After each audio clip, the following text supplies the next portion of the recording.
Ассалаумағалейкум, құрметті қазақ халқы. Ассалаумағалейкум ағайын, бізді көріп отқан барлықтарыңызға біздің эфирді көруге шақырамыз. Және бізге жазылып, осы эфирді таратып, елдің әңгімесіне араласып, болып жатқан қоғамдағы оқиғаларды егжей-тегжейлі тергеп көрейік, сұрап көрейік деген мақсатпен біраз жігіттерімізді, біраз қарындас әпкелерімізді әңгімеге тартып жатырмыз. Соның бірі жақында мына мәжіліске үміткер болып, депутат болуға үміткер болып тіркелген Мақсат халық бауырымыз. Аты да керемет, халықтың мақсаттың халқы, бәрі үйлесімді. Бір екі-үш жерде естідім, интернетте көрдім осы бауырымыз жайлы. Сондықтан сіздердің алдарыңызда осымен танысқан, осы жігітпен танысқанды паш етіп, бәріміз бірге танысайық. Мақсат, қош келдіңіз. Қош көрдік. Ассалаумағалейкум. Қалдарыңыз қалай? Аман есенсіздер ме? Аманшылық. Мақсат, бірінші сұрақ, сіз депутаттыққа тіркелдіңіз. Қалай болып жатыр бәрі? Қалай өтті? Тіркелу қалай болды? Оңай болды ма, қиын болды ма? Соны қысқаша айтып берсеңіз.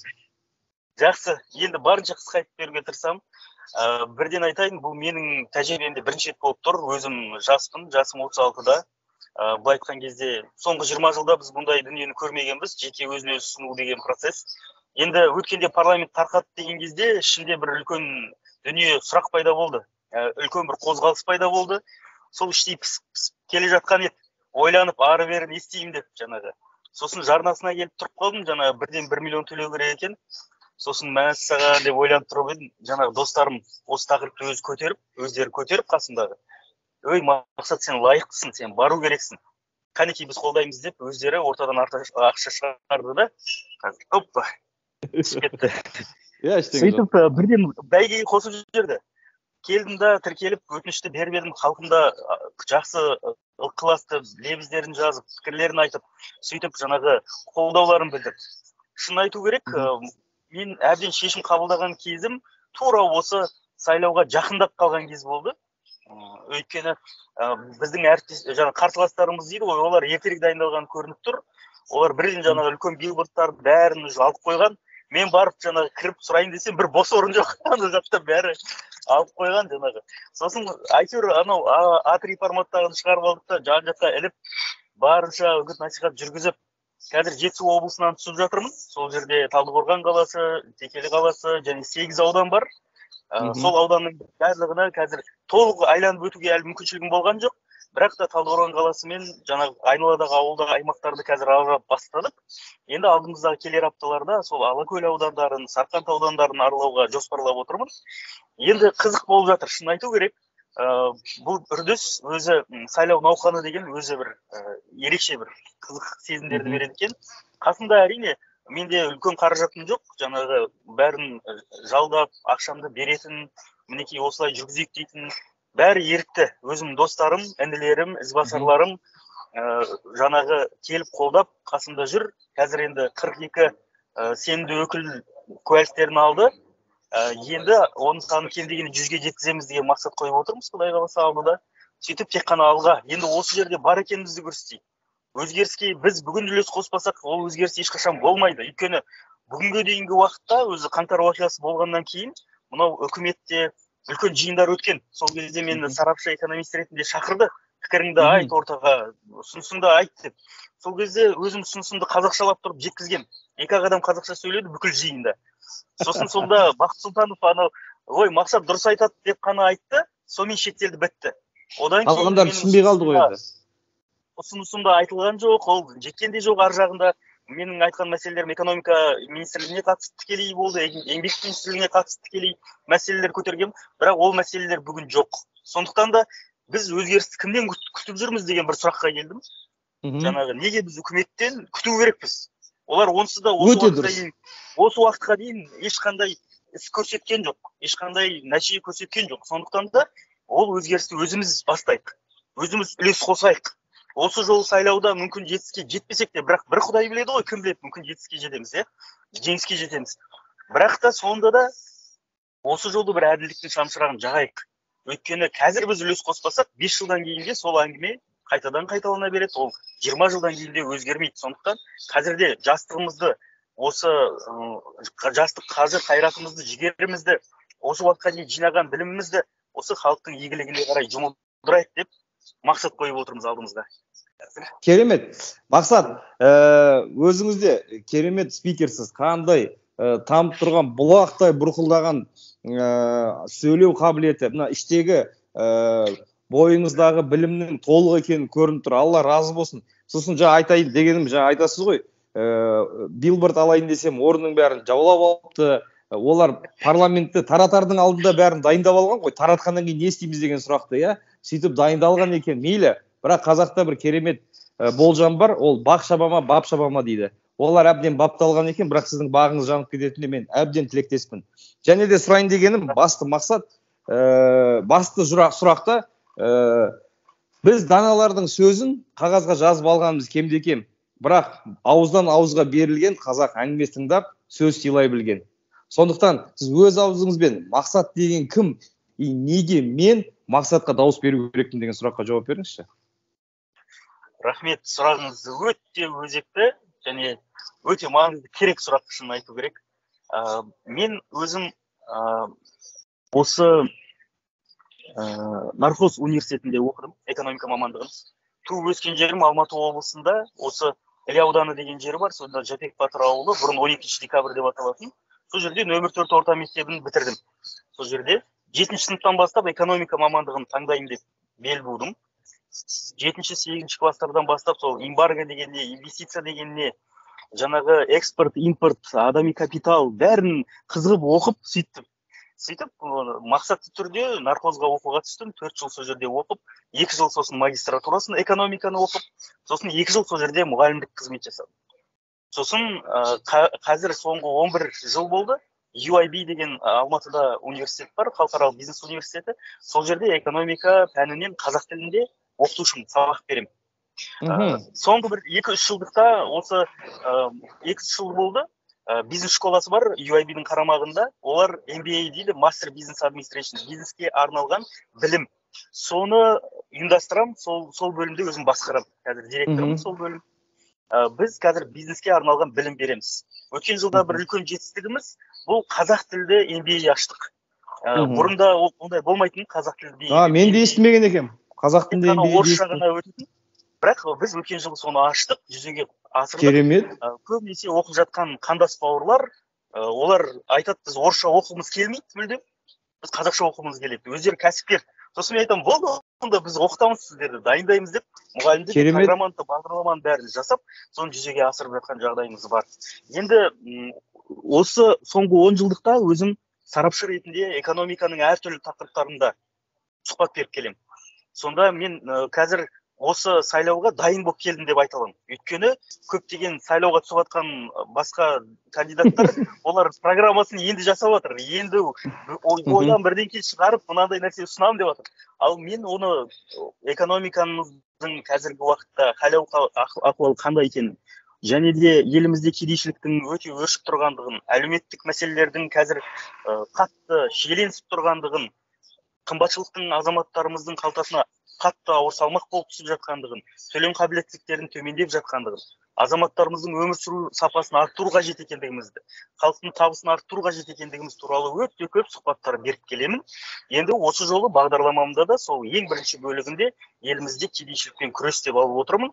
Өйткені шын мәнінде бізде үкімет елімізде кедейлердің санын жасырып отыр. 5% деп статистикада көрсетеді, Дүниежүзілік банк оны 12,7% деп айтады. Сонда өзгелер бізден өзімізден жақсы біле ма жағдайды? Сондай болып тұр сонда. Және де дүниежүзілік жаңағы Біріккен ұлттар ұйымында келтірілген есептемелер бар, сонда күніне $5 төмен табысы бар азаматтар кедей деп табылу керек. Егерде біз олай санайтын болсақ, бізде қазір ең төмен күнкөріс 40 мың деп тұр. Ол 40 мың емес, ол кемі 80 мың теңгенің үстіне шығады. Кемі. Және де ең төменгі жалақыны қазір 70 мың теңге деп бекітті. Онда да президент айтқан үшін ғана. Мен экономика министрлігінің өкілдерімен талай пікірсайысқа шықтым. Айтамын да, не үшін 70 мың деп қойып отырсыздар? Қандай экономикалық негіздері бар? Қандай экономикалық әдістер мен әдістемелерді қолданып сіздер есептедіңіздер? Соны айтыңыздар десем, айта алмайды. Конечно, айта алмайды, өйткені президент айтты, сол үшін көтеру керек та. А олар бір ведомство, үлкен, олар есептеп президенттің алдына наоборот керісінше өздері ұсыну керек.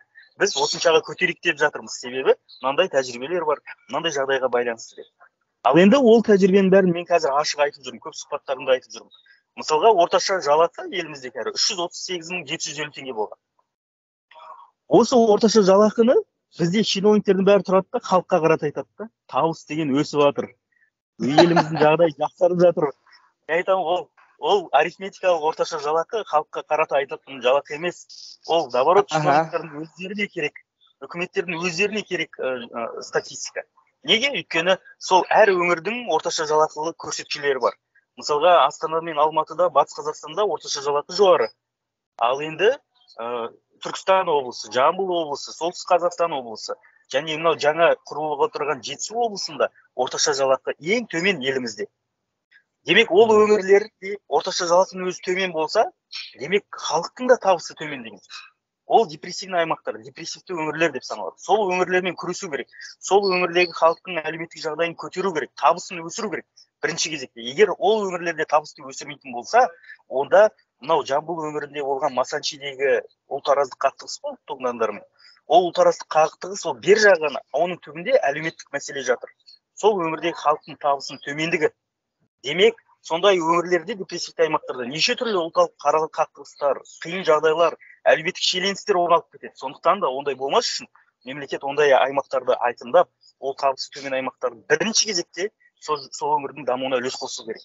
Мінекей мен енді осындай нақты мәселелер, жаңағы табысты арттыру, өңірді дамытуға өтіп отырмын. Өңірлерді ерекшелігіне байланысты потенциал, мен мысалға өзім Жетісу облысынан түсіп отырмын. Ол өңірдегі халықпен жүздестім. Ауылдағы халықтың жағдайы тым мүшкіл, тым жағдай өте нашар күйде. Шын айту керек, зейнетақы да өте төмен, жаңағы жалақылары да өте төмен, азаматтардың ол жақта алып отырған. Ауылдың жаңағы жермен айналысып, жерді пайдаланып сөйтіп мал шаруашылығымен айналысайық десе, не жер жоқ, жердің бәрін алып қойған. Мысалға, жаңағы суармалы жерлер тіпті жоқ, проблемалары шешілмеген. Осындай әлеуметтік жағдай әбден шиеленіскен аймақ болып тұр. Қазір өзім халықтың жағдайын көріп отырмын, бірақ та сол жағдайды не екенін біздің үкімет мойындағысы келмейді. Бәрі жақсы бізде, бәрі реттеліп жатыр деген мәселеге келтіреді. Бірақ шынын айту керек, егер ауруын жасырған өледі, егер де біз өзіміздің қоғамымыздағы жұмыссыздар санын нақты айқындамасақ, қанша кедей азаматтар бар екенін білмесек, онда біз ешқашан оны өзгерте алмаймыз, бұл жағдайды өзгерте алмаймыз. Мысалға, жұмыссыздарға байланысты бізде тағы да 5% жұмыссыздық деп айтады. 10 миллиондай бізде еңбекке жарамды халық бар, соның 5%, 500 мыңға жуық бізде жұмыссыздар бар деп айтады, ресми мәліметтерде. Бірақ өткенде президент өзінің баяндамасында айтады, бізде 900 мың жұмыссыз бар. Сонда президент қосымша 400 мыңды қайдан алды? Ал енді KPMG компаниясы бар, аудиторлық компания, оның есептеуінде бізде 15% жұмыссыздық. 1,5 миллион тіпті. Демек, еңбек министрлігінің өзі білмейді бізде қанша адам жұмыссыз екен. Осындай қарапайым ғана дүниелер, егер де бұл статистиканы біз қате есептеп, қате стратегиялар, ертең программалар қабылдайтын болсақ, ол ешқашан ол проблеманы шешпейді. Біз статус-квоны ешқашан өзгертпейміз. Қалыптасқан жағдай сол күйінде баяғы жартас, сол жартас қала береді.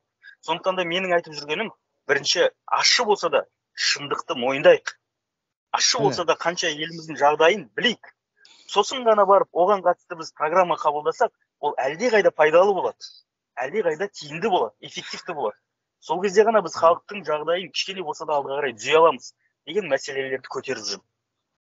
Сонда жаңа сіздің сұрағыңызға тағы сұрақ, енді рахмет түсіндіргеніңізге. Не үшін дауыс беретінді мен түсіндім негізі, ше? Открепительное удостоверение алып барып, Алла қаласа дауыс беруге тырысамын. Қазір сіз бірінші орынға шықтыңыз менің рейтингім бойынша, өзімнің ішкі таңдауым бойынша. Өйткені көп үміткерлермен кездесіп жүрміз, бірақ бұндай экономикалық салада мамандығы бар, түсінікті, білікті адам жоқ. Мысалға мен айтарым, бізде кішкене кәсіппен айналысып ары-бері неғаннан кейін бізде мынандай бір коэффициент бар. Бір жұмыспен қамтылған отбасы, ол 4 адамды асырайды, өзінен басқа 3 адамды асырайды. Мысалға, орташа алған кезде әйелі 2 баласы, 1 бала 1 қызы мысалға отбасы, орташа отбасы деп есептейік. Сонда 6 миллион адам қазір Қазақстанда жақсы күн өмір сүруден, мүмкіншіліктен тартылып отыр. Өйткені жаңағы 1,5 миллионды 4-ке көбейтсек, енді менің есептерім дұрыс емес шығар да. Бұл дегенім жаңағы 10 миллионның далбаса болып қалады. Сосын бар мен бірінші сұрайын деп отқаным, осыны еш жерде естімедім, Мақсат. Сіз осы жарыңызшы, жаңағы біздің оңтүстіктің тілі бойынша жарыңызшы осы әңгімені. Кедей деген кім? Осы ұғымды мен заңгер болғаннан кейін определение болу керек та, бір түсіндіріп білетін. Кедей деп таңдау үшін сіздің ойыңызша кедей деген кім және бай деген кім? Өйткені бізде халық айтады, ресторанға барсаң қазір той деген тойхананың бәрі адамға тола, бәрінің жағдайы жақсы сияқты. Алматының көшесіне шықсаң, елде жоқ машина біздің көшеде жүр. Сонда кедейлер қайдан шығарып жатыр? Біз ойдан шығарып жатырмыз ба кедейді? Халықтың кедейшілігін. Дұрыс, сұрағыңыз өте орынды. Бұл жерде қазір егер біздің заңдарымыздағы келтірілген мәліметке келетін болсақ, кедей азаматтар әлеуметтік осал топтар деп табады. Егер де олардың отбасылық кірісі әр адамға шаққан кезде 40 мың теңгеден төмен болса. 40 мың теңге ол ең төмен күнкөріс шегі. 40 мың айына ма? Айына 40 мың теңгеден төмен болса, ол азаматтарды кедей деп табады. Бірақ әлі де әлеуметтік төлем төлемейді. Арнаулы әлеуметтік төлемдерді ол 40 мың теңгенің 70%-нан төмен табыс болса ғана төлей бастайды.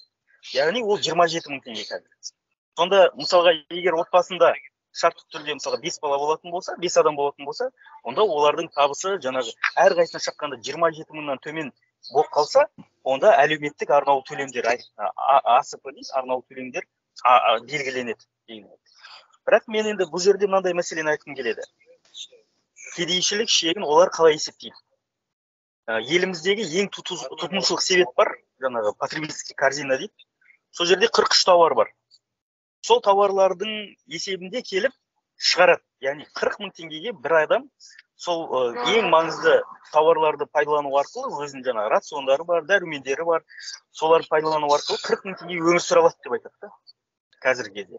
Сөйтіп есептеп шығарған. Ол ұлттық экономика министрлігі мен тағамтану академиясы үлес қосқан. Сонда кәдімгідей жаңағы кестелері бар, қарасаңыз. Таңғы асын осылай ішеді, түскі асын осылай ішеді, кешкі асында еті болады, ішінде арузы, белок болады, басқасы болады. Соның бәрін қоса отырып 40 мың теңгеге бір ай өмір сүре алады бір адам деп есептеп шығарған. Бірақ мен айтайын, ол жерде 43 тауар дегеніміздің өзі соңғы 2006 жылы бекітілген. 2006 жылдан бері қарай әлі сол баяғы 43 тауар сол күйінде.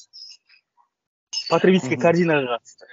Жай ғана Ресейдің өзінде ол 43 тауардың ішіне олар тағы да дәрі-дәрмектерді қосады, жаңағы нелерді қосады, канцеляриялық товарларға кететін шығындарын қосады, шаш таразға, мысалға шашын түзетеді, гигиеналық шығындарын қосады. Солардың бәрін біраз көбейткен. Егер Европада қарасақ, дамыған мемлекеттерде ол тауарлардың тізімі кемі 250 тауардан 600-700 тауарға дейін бара береді. Даже мынау ненің өзінде Ұлыбританияда шампанды қосып қойған ғой. Ол ең болмаса жаңа жылда жаңа шампан атып, бір рет жаңа жыл күту керек қой деп, сол тізімге қосып қойған сол тауарларын. Бізде оның барлығы жоқ.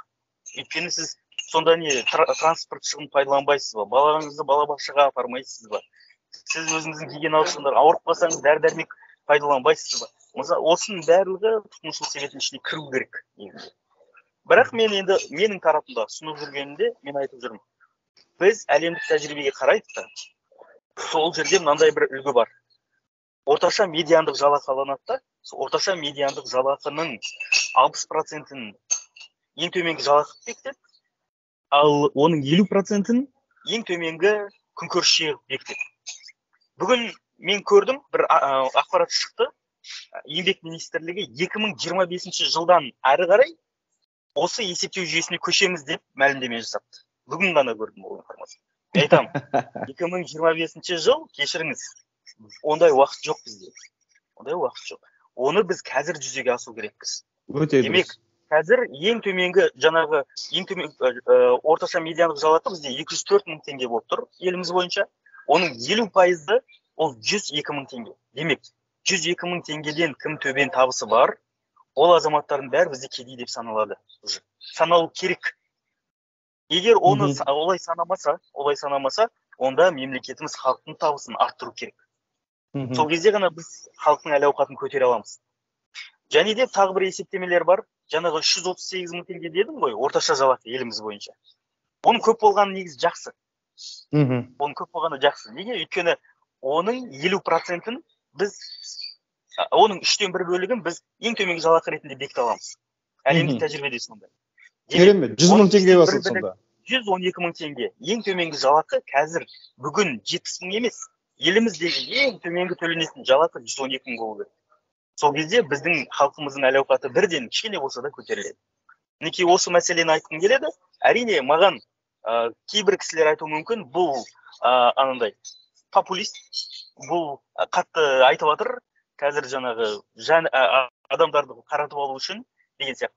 Үйтіп айтқан адам болса келсін, пікірсайыс жасайық. Ол өзінің вариантын, өзінің нұсқасын айтсын. Жалқы болсын, мен өзім нұсқамды айтамын, неки дәлелдеп тұрмын, келтіріп тұрмын. Мен айтып жатқан жоқпын ғой, мысалға, Европада $1000 екен ең төменгі жалақы, бізде $1000 болсын деп айтып жатқан жоқпын ғой, мысалға. Мен конкретно есептеп тұрып айтып жатырмын. Бізде ондай емес, $1000 кәрі қоя алмаймыз енді, ол нереал. Бірақ жаңағы 112 мың жасауға біздің мүмкіншілігіміз бар. Бірақ енді екінші мәселе бар. Мен түсінемін, экономист болғаннан кейін бюджетте қазір тапшылық бар. Бюджетте негізі қазір бізде көп ақша жетіспей жатыр, шындап келгенде. Енді 20 миллиардтап сайлау өткізсе, әрине жетпейді ақша. Дұрыс. Және ол ақшаның барлығын жаңағы партияға беріп жатыр, жаңағы өздерінің үгіт насихат жұмыстарына беріп жатыр. Осындай мәселелер болып тұр. Сондықтан мен бұл жерде айтқым келеді. Бізде бюджетте өте көп пайдасыз шығындар көп. Қайда болса сол жаққа жұмсалатын. ЛРТ, Экспо, түрлі жаңағы нелерді өткізу, елімізде форумдар, түкке пайдасы жоқ. Шетелден бір қонақтар шақырып, оларға қаншама шығындар өткізу. Шапан кигізіп оларды үркітіп, аузына ет тығып, құйрық май тығып қорқытып оларды. Оған плюс бізде самұрық қазына дейтін үлкен квази-мемлекеттік сектор бар. Олардың мемлекеттік сатып алуда ақшаны мемлекеттік бюджетті талан-тараж жасап жатқандықтарында ысырап етіп жатыр ғой. Өткен жылы осы бір қатты талқыланған кезде бізде не істелінді? Просто алдыда халықтың ашуын басу үшін алдыда жаңағы самұрық қазынаның 50% жұмысшыларын қысқартты. Бірақ қараңыз, 50% жұмысшылары, ол өзі 200-ден астам жұмысшысы бар екен, бір 100-ін қысқартқан ғой. Бірақ ол 100 адам кімдер? Олар енді жұмысқа алынғандар, ол енді болашаққа болып келгендер, наоборот, ішінде біліктілері бар. Оларды кетірді да, ал бұрыннан бастап отырғандар, олар отырды әлі. Сосын енді не өзгереді деген сұрақ туындайды. Сондықтан да менің түсінігімде бұндай түкке пайдасы жоқ шығындар кетіп жатса, онда оның бәрін оптимизациялау керек, оның бәрін реттеу керек. Ол жақтан үнемделген шығындардың бәрін біз әлеуметтік салаға жұмылдыра аламыз. Бұл бір. Екінші мәселе, бюджеттің ашықтығына байланысты бізде көлеңкелі экономика елімізде өршіп тұр. Көлеңкелі экономика дегеніміз ол официальный айналымда, ресми айналымда жоқ ақша да енді, былай айтқанда. Ол көрінбейтін ақша. Ол біреуде конвертпен кетіп жатыр, біреуде шапочка болып кетіп жатыр, біреуде келісіммен әртүрлі. Енді мен осы жерде ұсыныс айтамын да. Бізде мысалға көлеңкелі экономиканың үлесі өткен жылы 23% болды. Жалпы ішкі өнім. Жалпы ішкі өнімде бізде қазір 100 триллион теңге елімізде. 100 триллион. Оның 23% 23 триллион теңге елімізде. Көлеңкеде. Бұл еще ресми статистика. Бұл статистиканы ресми беріп отырғандар. Біз айтып отырмыз ғой, бізде статистика дұрыс емес деп. Ал бейресми сарапшылар бар ғой, тәуелсіз сарапшылардың айтуында, ол 40-50%-ке дейін жетеді. Көлеңкелі. Значит, 50 триллион теңге айналымда бізде ешқандай көрінбей жүр. Егер де біз ол ақша айналымын ресми жасайтын болсақ, ол фискальный чекпен барлық жерде бекітілетін болса, онда мемлекеттік бюджетке өте көп салық түседі. Мемлекеттік бюджеттің тапшылығы жабылады. Соның есесінен біз халықтың табысын арттыруға үлес қоса аламыз. Әлеуметтік сала қызметкерлері, мұғалімдер кәр басталып кетті, дәрігерлер бар, тағы да мәдениет сала қызметкерлері бар, бүкіл мемлекеттік қызметкерлер. Енді олардың жалақысы өсетін болса, частный секторда ұйықтап отырмайды. Өйткені олар өздеріне бәсеке қабілетті конкурентный мамандардан айырылғысы келмейді. Олар сосын автоматты түрде нарықта достойный зарплата ұсына бастайды. Мінекей менің көз қарасымдағы халықтың әл-ауқатын арттыру деген осындай қадам-қадаммен жүзеге асу керек деп ойлаймын. Керемет, Мақсат. Мынау сіз айтып отырсыз ғой, конвертпен өтеді деп. Мысалға, бізде әлі де декларирование жоқ, халықтық декларация өткізу жоқ та. Бұның бастан бір себебі, мысалға, шенеулік өзі декларация өткізеді, мұнтаздай тап-таза, ешқандай артық дүниесі жоқ, айлығына сәйкес өмір сүреді, бірақ туысқандарының бәрі декларация өтуге беті жоқ болғандықтан тып-тыныш онда декларация, халықтық декларация қабылдамай қойды. Мен өзім жеке басым бүкіл халық декларация өткізу ол экономикалық көрсеткіш деп ойлаймын да. Бәріміздің ақша айналымымыз ашық болса, сонда бізде жаңағы болады, дұрыс болады деп ойлаймын. Енді бір маңызды сұрақ қояйын деп отырмын. 2019 жылы мен Астанада үлкен министрліктің жігіттерімен кездескен кезде сұрақ қойдым. Неге біздің елімізде 1С деген программаны мәжбүрлейсіздер қолдануға мемлекет кәсіпкерлерге? Ол мысалға сен компания аштың ба, жаңағы компанияң обороты өсті ма, ақша айналымы өсті ма, сен жаңағы мемлекет алдында есеп беру керексің. Ал есеп беру құралы болып 1С табылады бізден мысалға ше. Ол 1С деген өзге мемлекеттің продуктысы, өзге мемлекеттің серверлері сол жақта тұр. Бізге қалай, мысалға мен айтамын да, теорияда экономика министрі отырып та 1С арқылы, өйткені сол жерде барлық экономикалық көрсеткіштер сол жерге тіркеліп тұр ғой. Өзіне бір есеп сұрады, отчет сұрады. Сөйтіп еді, аяқта отырған хакерлер оған дұрыс емес отчет берді. Сөйдің арқасында, мысалға, қаңтар 40-ында басталып кетті газдың бағасы. Министрдің ойынша газдың бағасын көтеруге болады, ал халықтың қалтасы бойынша оны көтеруге болмайды. Сол тепе-теңсіздікке алып келуі мүмкін. Өйткені бұл ұлтымыздың, республикамыздың, еліміздің ең маңызды бір секторы, ол экономика секторы. Бәрі ақша үшін, бәрі сол бала-шағаның ертең үшін, нәпақасын табу үшін жүреді көшеде. Мысалға, сізге қызық айтайын, өз өмірімнен еш жерде айтқан жоқпын, сізге айтайын осыны. Мынау біз қаңтардан кейін кішкене блогер болып, аудитория жинап, елмен сөйлесіп, журналистикалық бір өзіміздің қабілеттеріміз шығып, елдермен сөйлесе бастаған кезімізде мемлекет басшысы айтты, нағыз батырлар диванда жатқан блогерлер емес, халыққа күнделікті қызмет ететін таксистер, жаңағы доставкалар. Мен сол күні таксиге жұмысқа кірдім. Сөйтіп 2 ай таксовать еттім Алматыда Яндекспен. Сонда жаңағы қалай өмір сүрейік көрейін. Сонда Алматының таксисті машинең жоқ болып барып, сол жерден арендаға машина алатын болсаң, сен күніне 25 мың теңге табу керек екенсің. Өйткені жаңағы 10-12 мың теңге үйіңе кетеді, 10-12 мың теңге таксидің арендасына төлейсің, сонда өзіңе 1000 теңге қалады екен. Бұл дегенің нағыз құйрығын қуған ит сияқтысың. Движение бар да, бірақ пайда жоқ одан. Әшейін орында тұрасың. Бұл бір мәмен. Содан кейін жаңағы 1С-ке келетін болсақ, бұл статистикаға өте ауыр не тигізіп жатыр ғой. Неге біз оны одан бас тартпау керекпіз, немесе оның бас тартпай қалғаны дұрыс па елімізде? 1С-тен. Сұрағыңыз негізі өте орынды. Бұған байланысты менің ойымша бұны жан-жақты қарастырып көруге керек деп ойлаймын. 1С-ке қатты байлап қоюдың да қажеттілігі жоқ негізінде. Кез келген кәсіпкердің кіріс шығысы толық таза есептелінсе болды. Ең негізгі миссия сол болу керек.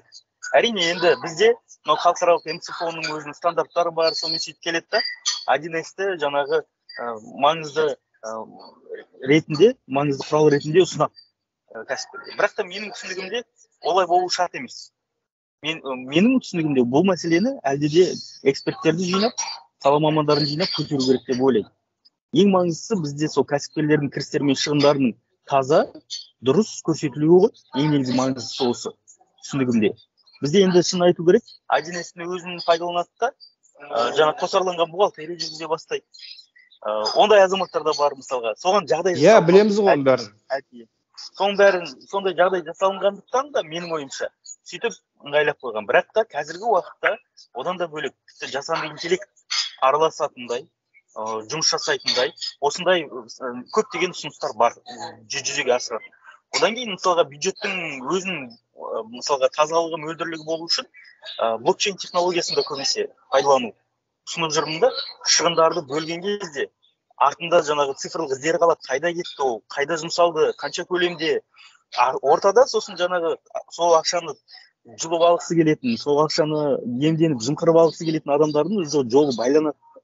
Осындай қарапайым ғана істерге біз өтуіміз керекпіз. Біз өзімізді айтамыз, жаңағы цифрализация бойынша қазір әлемде жақсы орындамыз деп, бірақ мен жүрдім ғой ауылдарды аралап, ол жақта не интернет ұстамайды, былай мәселе, не связь дұрыс ұстамайды, қарапайым ғана байланысымыздың өзі дұрыс ұстамайды. Ал ондай өңірлерде жаңағы дифференциация дейді ғой, әртүрлі жағдай болып тұрған кезде біз қалай қоғамымызды дамыта аламыз, ілгерілете аламыз. Сондықтан да менің ойымша бұл процесске мемлекет қатты көңіл бөлу керек. Және барынша цифровизацияға өтсек, тіпті қазір мынау сайлаудың өзін бюллетень емес, қарапайым ғана жаңағы приложениемен жүзеге асыратын ой, ол жауыры шыққан әңгіме ғой. Таза болатын еді, мысалға. Осындай процесстер болмағандықтан да халықта сенім жоқ үкіметке. Қазіргі уақытта көп азаматтармен мысалға сөйлесуге барып жатқан кезде бірінші бетіме қарайды да, сен осы әкімдіктен келген жоқсың ба деп сұрайды да. Тағы да бір сондай адамсың ба жаңағы. Иә, түсінікті деген сияқты. Бірақ кейін мен сөйлегеніме, айтып жатқан сөзіме қарағанда, мына есі дұрыс жігіттер де шыға бастапты ғой деп айтып жатқандар бар. Сондықтан да мен ойлаймын, біздің халқымыз негізінде саяси сауатты, халық бәрін біліп отыр. Қандай жағдай не? Бірақ сол сенім инструменттерін бізге үкімет бермей отыр да, халық сендіретін. Ондай инструмент болмағандықтан, халықта сенім болмағандықтан, бізде қоғамда даму болмайды, өкінішке қарай. Мақсат бауырым, сіз қазір үміткерсіз, сондықтан өкпелемеңіз. Бірақ мен қазір сезіп отырмын, сіз емес жерінде сұраққа дайын емес екеніңізді. Сол үшін мен бұл жерді дальше шұқимын, ары қарай шұқимын. Қараңыз, Украинаға соғыс басталған кезінде 14-ші жылы ең бірінші үлкен экономикалық залал келтірген осы 1С бағдарламасы.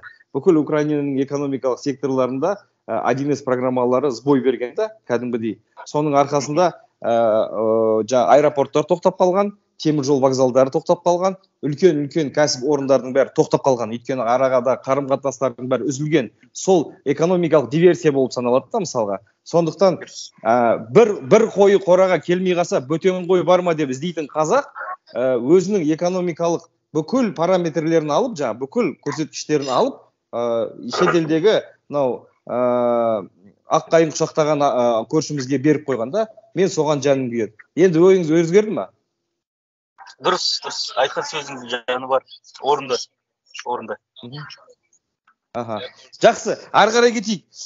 Енді қараңыз, негізі мен айтарым, өз ойым мынандай, Мақсат мырза.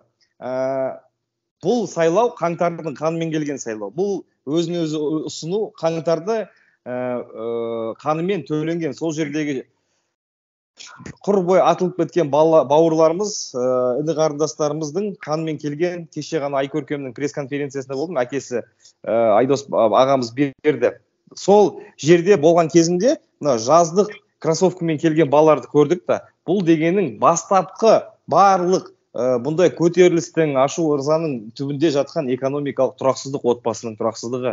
Мысалға, халықты сендер білмейсіңдер, кредитті мен сендерге берген жоқпын, сиыр алда өмір сүр деген әңгімелер бізде популистік әңгіме нағыз сол жақтан келді, жоғары жақтан, иә. Сонда қараңыз, жер мәселесінде де болдым, біраз нәрсені өзімде шұқыладым да, сондықтан қазір сіздің аузыңыздан да популистік әңгіме тыңдамай, мынандай бір ауыл шаруашылығы жайында өзімнің ойымды сізбен салсам. Біз егінші халық емеспіз, біз малшы халықпыз. Ауыл шаруашылығын алатын болсақ ше, бүкіл үміткерлердің қазір айтатыны ауылды көтереміз, ауылды қалай көтереміз, отырған жерінен көтеріп аспанға іліп қоясың ба оны, немесе жаңағы тауға қарай көшіресің ба, көтерем деген сөздің мағынасын мен түсінбей келе жатырмын да. Менің ойымша қазақтың даласындағы заңдар қайтып келу керек. Мал тұяғы жете алатын жерге, аяғы бара алатын жерге егін егілмеу керек. Мысалға, бір күнде жылқы қанша жер жүре алады, сол жерде егін егілмеу керек. Қазір 2 шақырым деп белгіленген ол.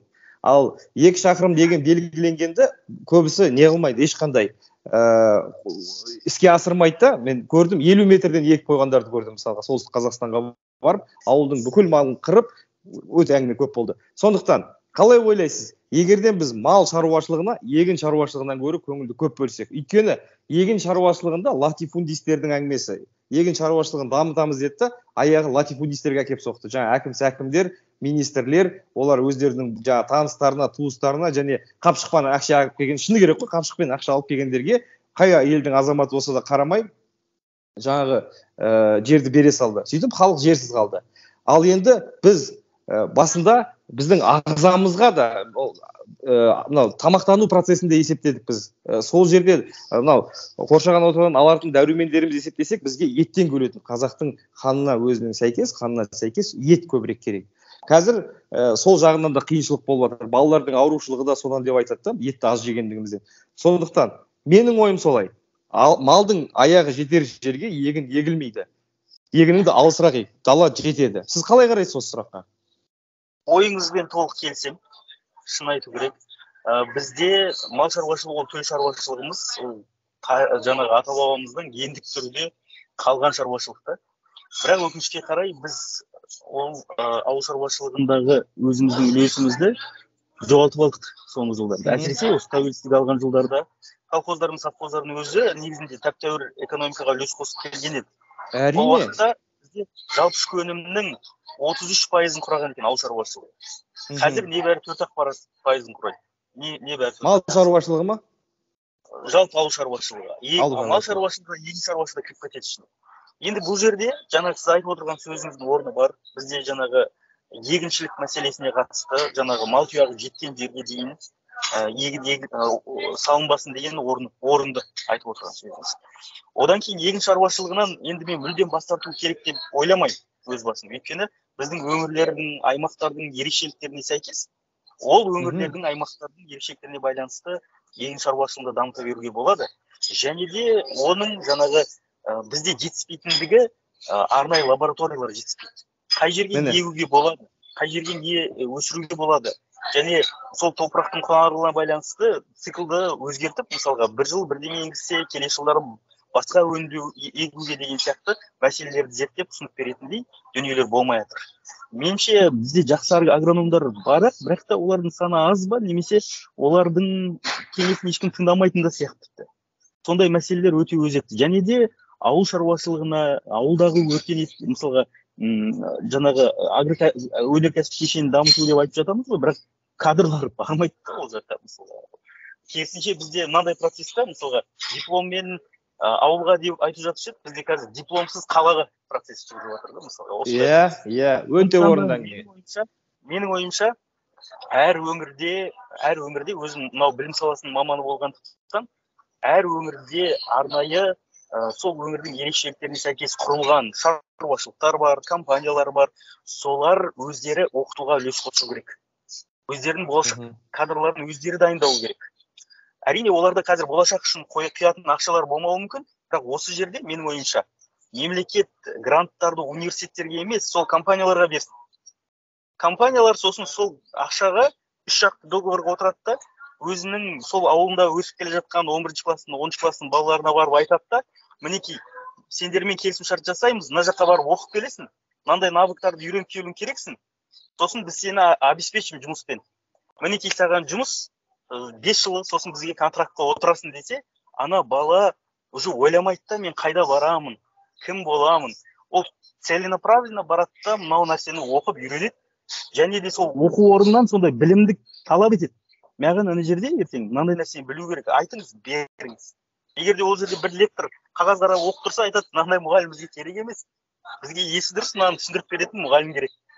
Ал уже университеттер де сосын сапаға көңіл бөле бастайды, процесс уже жүреді.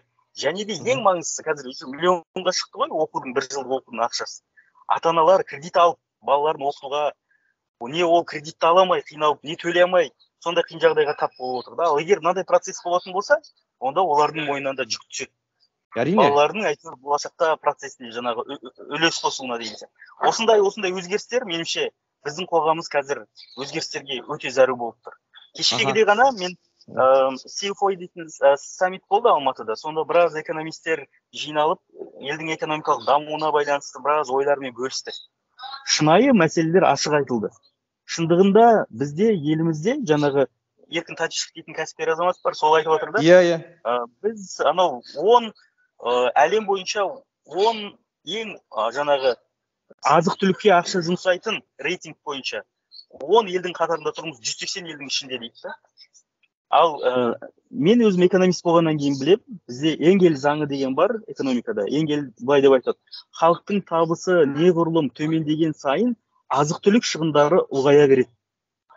Қазіргі көрсеткіш қой міне. Халқымыз қазір азық-түлікке ғана өмір сүріп жатса, ол 60% болған өткенде, ал Татишев кеше 70%-ға жетті деп айтып отыр. Ол вообще трагедия былай айтқан кезде. Демек, біздің халқымыздың кедейшілігі одан ары тереңдеген.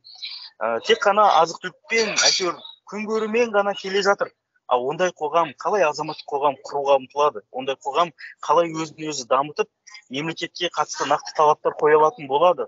Мінекей осы мәселелер өте менің жүрегіме батады қазіргі уақытта. Осы мәселелерді біз бүгінгі күнде егер шешпесек, ертең мүлдем кеш болады. Өте керемет жауап. Қоғам дамуынан қаламыз. Өте керемет жауап. Үлкен кісінің кәдімгі маман, саланың маманының жауабы деп керемет Мақсат мырза. Қараңыз, мен сізге бағанағы мал шаруашылығы мен ауыл шаруашылығын, енді егін шаруашылығының өз көзқарасымды айтайын. Сіз өз ойыңызды айтыңыз да. Мысалға айтады, әлемде ең қымбат еңбек бағасы бар, адамдарды жұмысқа алудан өте айлық көп төлеуге мәжбүрлейтін заңы бар. Және жері ең егінге ыңғайсыз Голландия помидорды қызанақты бізге экспортқа, Ресейге экспортқа шығарады екен да, мысалға. Және де мысалға қазір сіз білесіз, Қазақстанда сіз егін егетін болсаңыз, диқаншылықпен айналысып пияз егетін болсаңыз, сіздің пиязыңыз ұрық бермейді. Сіз жылда Голландиядан ұрық сатып аласыз, иә. Және екінші бір мысал, ол Израиль мемлекеті. Мынау тамшылап суару амалының арқасында айдалада құмда қиыр тастың ішінен керемет көкөністер шығарып, соны экспорттап отыр. Оның бәрі бізге зәйтүннің өзі келеді, Арабтан гөрі Израильдің зәйтүндері әдемі, иә, қарап отырсаңыз. Бұл жерде біздің аталарымыздың айтқаны бар ғой, өнер білім бар жұрттар деген. Сура соған келеді да. Мысалға, сосын барып өз теорияма тағы да бір қосымша дәлел, бұл Қостанай облысындағы биыл болған 8%-лық, 8 центнерлік гектарынан 8 центнер бидай алғандықтан ол экономикалық пайдасы жоқ, маңызы жоқ шаруа болып қалды. Мысалға, ол бізде 15% Қазақстан бойынша орта көрсеткіш болса, 1 гектардан 15 центнер алу орталық көрсеткіш болса, Украинада 30-дан асып жығылады да. Оларға егін егу тұрады, сондықтан сол трактор, сол комбайн, сол кететін жанар жағармай, бірақ олар егесе көп пайда табады. Сондықтан бұл жерде ғылымсыз бекерге алдашап деп жаңағы жерді жыртып, бүкіл даланың топырағын аударып, және де біздің Алашорданың ағаларымыздың одан кейін келген буын коллективизация болған кезінде Целинаны бағындыру, білесіз ғой, кезінде Хрущевтің ойбай Целинаны бағындырамыз деп бүкіл Союздан өзге ұлттың өкілдерін алып келді елімізге. Сол кезде Целинаның маңызсыздығын көрсетті да, дала шөбін құрту келді. Дала шөбін құртқаны ол үлкен экологиялық, эрозиялық, топырақтың эрозиялық процестеріне алып келді. Сондықтан біз қазір егерден ғылымды пайдаланып егетін болсақ, егініміз мол болады, және де малымызға жайылым көбейетін еді деген ойым бар да менің. Оған арнайы ғылыми жұмыстар, ізденістер керек. Мен өзім медицина саласында жұмыс істедім, білім саласында жұмыс істедім. Сол жерде көргенім, білмесең де ұқсап бақ деген алып қалған, бүкіл Абайдың бүкіл жазған ғұлама тірліктерінен де білмесең де ұқсап бақ деген алып келген ғой, болды. Түк білмесе де, ана шетелдікке ұқсап тұрса болды, сырт әлпеті келсе болды. Bir қызық айтып берейін, мен Жамбыл облысы Мойынқұм ауданына туберкулез больницаға бардым. Сол жерге барып, ана жол үлкен арасы. Костюм шалбар киіп алғам, қолымда ноутбук, жаңағы қыстың күні аяғымда офистің аяқ киімі, былай қарасаң ауылда өйтіп ешкім жүрмейді ғой. Машинемді парковкаға қойып, аны біраз жүресің, 200 метрдей жүресің жаяу. Сөйтіп барсам, ана жерде керемет жаңағы сабақ өтіп жатыр. Бүкіл дәрігерлер отырып сабақ өтіп жатыр. Сонымен қарап отырмын, жаңағы приемныйда кіреберісте отырмын. Сон жаңағы шығатта, бір кісі шығатта, сәлеметсіз бе, сіз кімге келдіңіз дейді. Мен осындай ағылшын компаниясының өкілі едім. Сіздердің бас дәрігерлеріңізбен келісімге келмедім. Акиматтан емессіз ба дейді. Жоқ десем, шыға беріңдер, болды, бітті дейді да. Мысалға, сол көзбояушылық бізді тойдыратын болды да. Мысалға, осы уақытқа дейін бастық үшін өмір сүріп жатырмыз, ел үшін емес, халық үшін емес та. Бәрін алып келгенде экономикалық тұрғыдан осының бәрі жаңағы қиын жағдайға душар етіп жатыр. Енді мысалға айтайық, Мақсат халық мәжіліс депутаты болып өтті. Ертең күні бәріміз тойладық, звондаймыз. Мақсат бауырым құтты болсын, мінекей депутат болдыңыз. Жақсы. Не істейсіз бірінші күні? Ең бірінші күні не істейсіз дейсіз ғой? Жақсы сұрақ қойдым. Мен мынау депутаттардың отыратын креслосы ұнамайды мағанша. Сол креслоны алып тастауды ұсынатын едім, бара салып. Өйткені өте жайлы, мен өзім барып көрген бір кезде. Өте жұмсақ. Сосын әрине андай жерде ұйықтайсың, басқа не істейсің бұл айтқан кезде.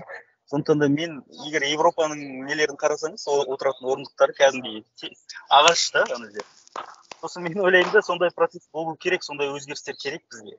Сонда ғана бізде біраз өзгерістер болады. Одан кейін жастар туралы заңды қабылдауға сол кезде өзімше ұсыныс айтуға барғам, студент шақта баяғыда 2008 жылдарда ғой. Сол кезде ешкім тыңдаған жоқ бізді.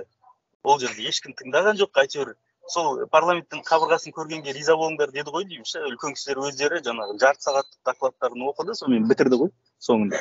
Сондықтан да мен ойлаймын, бұл өзгеру керек. Бүкіл парламент бізде өзгермесе, халықтың бір сөзін айта алатын, әрине енді үлкен кісілер де пікір айта алмайды деген ойда жоқ, ондай ойым жоқ. Мысалға Рысбек Сәрсенбаев аға барса, ол кісі біраз дүниені айтады ана жақта ше. Біраз дүниені айта алады. Амангелді айталы, мысалға бір кездегі жаңағы Мұхтар Шаханов ағамыз да біраз дүниені айтатын да, мысалға депутат болғаннан кейін халықтың сөзін сөйлейтін сондай азаматтарымыз болу керек деп ойлаймын. Және де сол халықтың сөзін сөйлейтін адам болмаса, онда үкіметке ешқандай сенім қалмайды. Ешқандай сенім қалмайды. Және де сол үшін де ғой жаңағы түрлі кеңестердің құрылып жатқаны, бізде парламенттің ешқандай пәрменінің ықпалының жоқ болғандықтан. Әйтпесе бұрынғы заманда Шерхан Мұртаза сөйлеп отырған кезде қай үкіметтің басшысы келсе де дірілдеп келіп жаңағы сөйлейтін кезінде ойланып айтатын есебін дұрыстап есептеп айтып келетін еді да. Ондай азаматтар болмағаннан кейін өкінішке қарай парламенттің деңгейі әбден түсіп кетті. Мен енді өзім сондай азаматтарға тиіп отырған жоқпын. Ол кісілердің бір пұшпағына жарасам да жаман емес негізінде. Алла разы болсын. Бірақ та мен ойлаймын, сол егерде түсіп жатсақ, халықтың сөзін сөйлеуге, сол жерде халықтың айтып жүрген көңіліндегі, көкейіндегі мәселелерді көтеруге өзім тарапынан үлес қосатын боламын деп айтушы едім. Енді ал егерде ұтылып қалсаңыз не істейсіз? Ұтылып қалсам, мынау бағана ғана бір сөз оқыдым да, тәуекелге бару керек дейді. Тәуекелге барып, егер жетістікке жетсең, онда сен бақытты боласың дейді да, мақсатыңа жеттің ғой. Ал егер жетпесең, онда ақылды боласың дейді. Сондықтан да мен бұл процесстен үлкен тәжірибе қазірдің өзінде жинап жатырмын. Азаматтық қоғамды қосуға біраз үлес қосып жатырмын деп өзімде есептеймін. Өйткені көріп отырмыз, рахмет. Кешегі де ғана бір «Почему одни страны богатые, другие бедные» деген бір жақсы кітап бар, экономистер соны жақсы көрді. 10 жыл жазылған кітап қой. Иә, білем, оқығам. Бұл жерде енді бәрін талдап берген, не үшін елдер бай болады, не үшін кедей болады. Ол жаңағы біздің теңізге шыға алмайтындығымыз, біз жақта температураның нашарлығы, жаңағы ауа райының қолайсыз жағдайлары деген процестердің бәрі ойнамай қалады екен. Өте дұрыс айтасыз. Жаңа кітабы шығыпты осы 2023 жылы. Ол жаңағы тар жол тайға кешу деп аудара салдым өзім, Сәкен Сейфуллиннің романындағындай. Жаңағы узкий коридор деп аталады екен. Сол жердің өзінде мен әлі толық оқып шыққан жоқпын, бірақ біраз жерін қарадым, сонда айтылып жатқан дүние мынандай мәселе. Азаматтық қоғам болмай, ел бай болмайды. Өте керемет. Позиция айтылған ғой. Егер еліміздің біз бай болғанын қаласақ, бізде азаматтық қоғам болу керек. Әйтпесе біз ешқандай өзгерісті жасай алмайтын үкіметтегі шенділерден үміт артып, солардың арқасынан жаңағы қағып, солар шешіп жатыр ғой деп жағдайымызды ойлап жүре береміз, ал олар ойына келген жасай береді.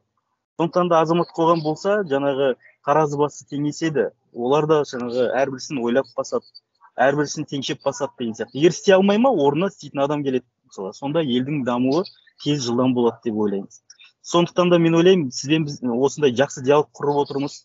Осындай мысалға еркін ой болса, азаматтарымыз өзінің даусын ең болмаса қорғай алатын болса, өзінің даусын қорғай алатын, соған күресетін болса, өзінің төлеп жатқан салықтары дейді, жаңағы соған мұқият болатын болса, онда еліміз біздің тез дамиды деп ойлаймын. Мен бір байқағанымда сіздің кәсібіңізге машық болғаныңыздың көрсеткіші, міне бір сағатқа таяу әңгіме айттық та, бірақ аяқ жағында керемет қорытындылап азаматтық қоғамға алып келдіңіз. 1000 алғыс сізге, Мақсат мырза. Мынау керемет аяқтадыңыз деп айтам әңгімені. Әңгімені бастау оңай, бітіру қиын, мағынасы бар ма? Бұл неге келдік біз бұл әңгіме дүкен құрғанда? Керемет маңызы болды. Енді қараңыз, мен сізге бір соңғы сұрағымды қояйын. Ол енді жаңағы менде жайлап журналистик не пайда болып келе жатыр да. Қабілет. Өтір күшті. Бұл эфирді қалай атар едіңіз? Екеуміздің әңгімемізді қорытындылағанда, екі сөзбен айтсақ. Азаматтық қоғамға ұмтылыс. Керемет. Мен де соны ойлап едім, Алла разы болсын, иә. Мен енді басқаша жазам кішкене, бірақ азаматтық қоғам басында негізі болады. Мақсат мырза, Алла қаласа еліміздің асығы оңынан түсіп, сіздей баласын төбесіне шығара білсін. Өйткені қазақтың мақалы бар, қызың Қырымға, ұлың Ұрымға кетсін деген. Бірақ мақсатымыз Астанаға барсын, Нұрсаядан пәтер алсын, сол жерде халықтың қамын ойласын, және де парламентке кіріп, елді өзгертуге еңбек өтсін деп тілеймін сізге. Рахмет. Аман болыңыз. Жақсы сұхбат болды. Аман есен болыңыз. Жақсы. Рахмет Мақсат мырза, сау болыңыз. Ел аман болсын.